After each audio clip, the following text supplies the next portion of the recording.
ಕಾಲ್ತುಳಿತ ಪ್ರಕರಣಕ್ಕೆ ಸಂಬಂಧಿಸಿದಂತೆ ಗಂಭೀರ ಕ್ರಮ ಕೈಗೊಂಡಿರುವ ರಾಜ್ಯ ಸರ್ಕಾರ ನಗರ ಪೊಲೀಸ್ ಆಯುಕ್ತ ಬಿ ದಯಾನಂದ್ ಸೇರಿದಂತೆ ಹಲವು ಅಧಿಕಾರಿಗಳನ್ನ ಅಮಾನತು ಮಾಡಿದೆ.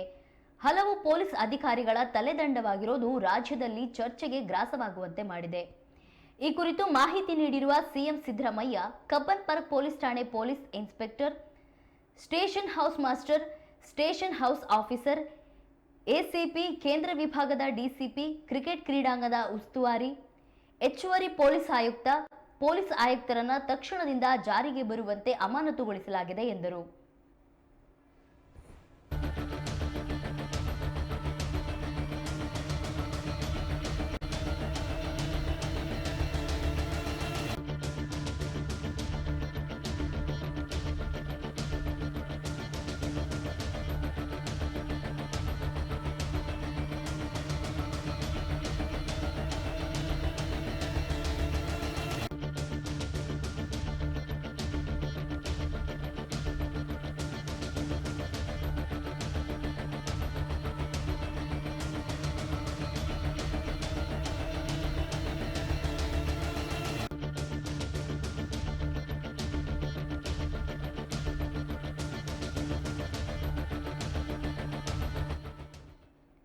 ಪ್ರಕರಣಕ್ಕೆ ಸಂಬಂಧಿಸಿದಂತೆ ಬೆಂಗಳೂರು ನಗರ ಪೊಲೀಸ್ ಕಮಿಷನರ್ ದಯಾನಂದ್, ಬೆಂಗಳೂರು ಕೇಂದ್ರ ವಿಭಾಗದ ಡಿಸಿಪಿ ಎಚ್.ಟಿ. ಶೇಖರ್ ಅವರನ್ನ ಅಮಾನತು ಮಾಡಲಾಗಿದೆ.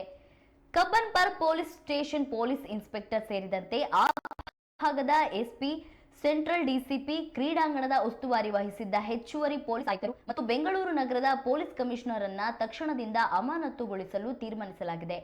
ಇದೇ ವೇಳೆ ಪ್ರಕರಣಕ್ಕೆ ಸಂಬಂಧಿಸಿದಂತೆ ನ್ಯಾಯಾಂಗ ತನಿಖೆಗೆ ಆದೇಶ ಹೊರಡಿಸಲಾಗಿದ್ದು, ಈ ಸಂಬಂಧ ಹೈಕೋರ್ಟ್ನ ನಿವೃತ್ತ ನ್ಯಾಯಾಧೀಶರಾದ ನ್ಯಾಯಮೂರ್ತಿ ಮೈಕೆಲ್ ಡಿ ಕುನ್ಹಾ ಅವರ ಅಧ್ಯಕ್ಷತೆಯಲ್ಲಿ ನಾವು ಏಕವ್ಯಕ್ತಿ ಆಯೋಗವನ್ನ ನೇಮಕ ಮಾಡಲಾಗಿದೆ ಎಂದರು.